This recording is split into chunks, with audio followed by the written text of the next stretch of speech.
Prince Harry was patrolling the vast Trigo farm with General France and a squad of special royal soldiers.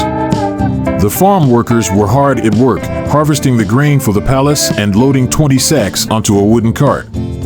Suddenly, a band of barbarians stormed in on horseback, demanding the freshly harvested Trigo.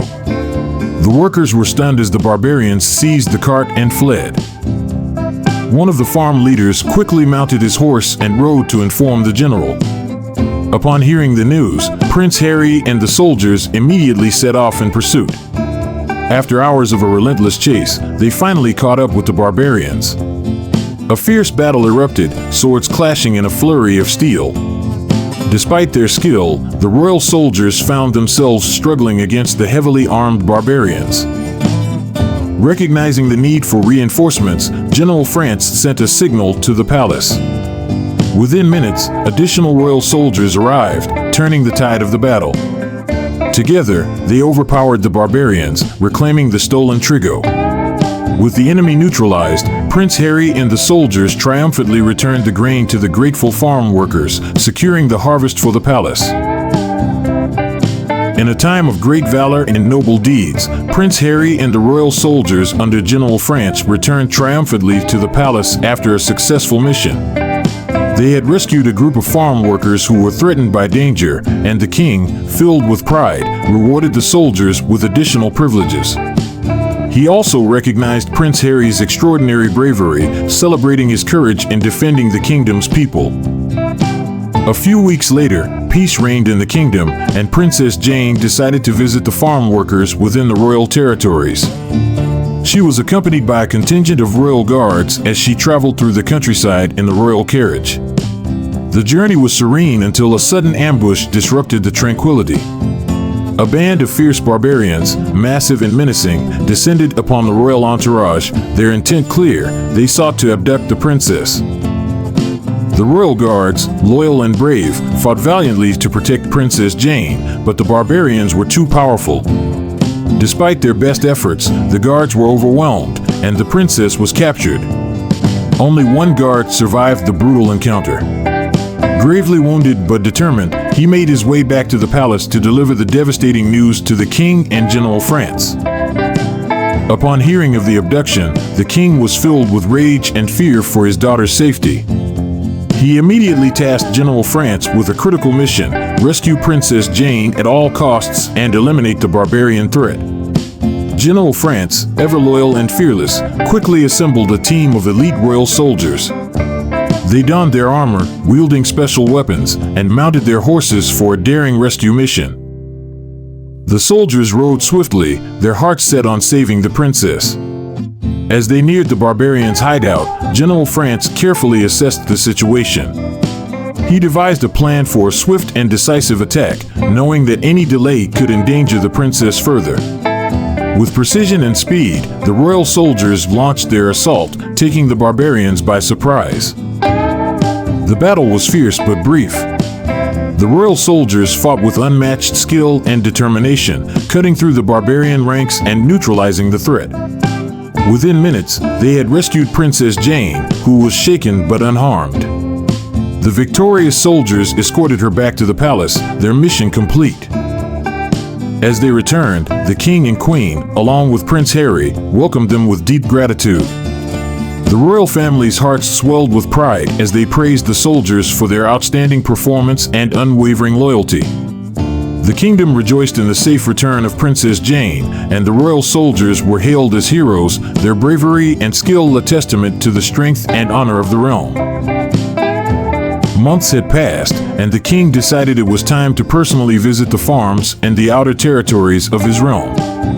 Accompanied by his trusted royal soldiers, he embarked on a journey to inspect the grain farms, ensuring the safety and well-being of the workers. He assured them of the palace's unwavering support, granting them additional privileges as a reward for their loyalty and hard work. Afterward, the king visited the sheep yards, personally accounting for each flock under the care of the shepherds. His journey then led him to the flour and wheat warehouses, where he encouraged the workers to produce more bread, not only for the palace, but also for their own families. The king's presence uplifted the spirits of all who served him. As the sun began to set, the king and his entourage started their journey back to the palace.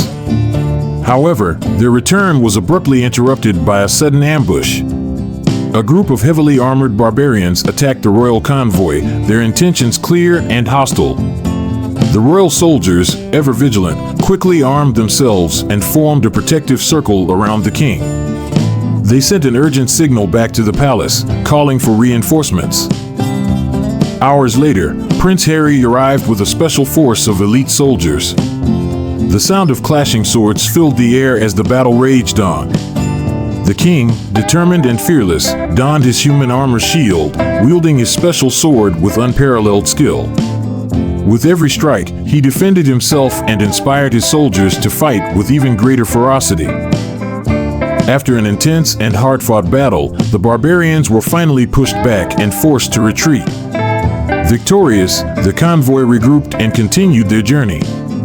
The king, still resolute, was safely escorted back to the palace in his royal carriage, his bravery and leadership shining brightly in the hearts of his people. As the king, Prince Harry, and General France returned to the palace after their triumphant victory, the scene was one of grand celebration. The royal guard stood tall, their swords glinting in the golden sunlight as they saluted the returning heroes. The entire kingdom, from the highest noble to the humblest peasant, erupted in joyous cheers, celebrating the defeat of the barbarian threat that had loomed over the realm. The king, a figure of wisdom and strength, and the queen, known for her grace and compassion, stood at the heart of the festivities. Together, they presided over a kingdom that had not only survived the trials of war, but had emerged stronger and more unified. The palace, with its towering spires and majestic halls, gleamed like a beacon of hope and prosperity, symbolizing the unwavering spirit of the realm. With the kingdom now secure, peace settled across the land like a gentle breeze. Life within the palace and throughout the kingdom began to flourish in ways that had not been seen in years. The standard of living for all, from the palace workers to the farmers in the fields, continued to rise. The king and queen, always mindful of their people's needs, introduced new activities and initiatives to ensure the well-being of every citizen.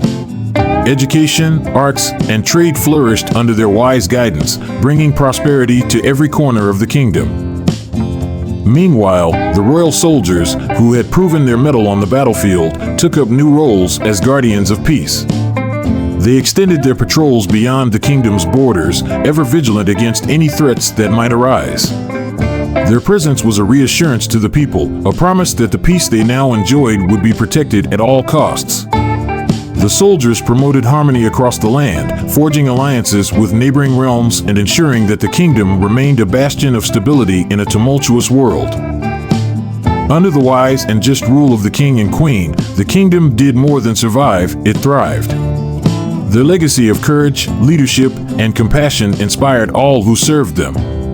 Every citizen, from the youngest child to the oldest elder, felt the impact of their reign. The kingdom stood as a testament to what could be achieved through unity, strength, and an unwavering commitment to the well-being of all. As the sun set on the day of celebration, casting a warm glow over the palace, it was clear that the kingdom had entered a golden age. The triumph over the barbarians was not just a victory on the battlefield, it was a victory for the entire realm, one that would be remembered and cherished for generations to come. The king and queen's rule was destined to be remembered as a time of peace, prosperity, and unbreakable unity, a shining example to all who would follow in their footsteps. Under the wise and compassionate rule of the king and the royal family, the entire kingdom flourished. The king's leadership, marked by strength and a deep commitment to his people, ensured that every corner of the realm enjoyed a profound sense of security and peace.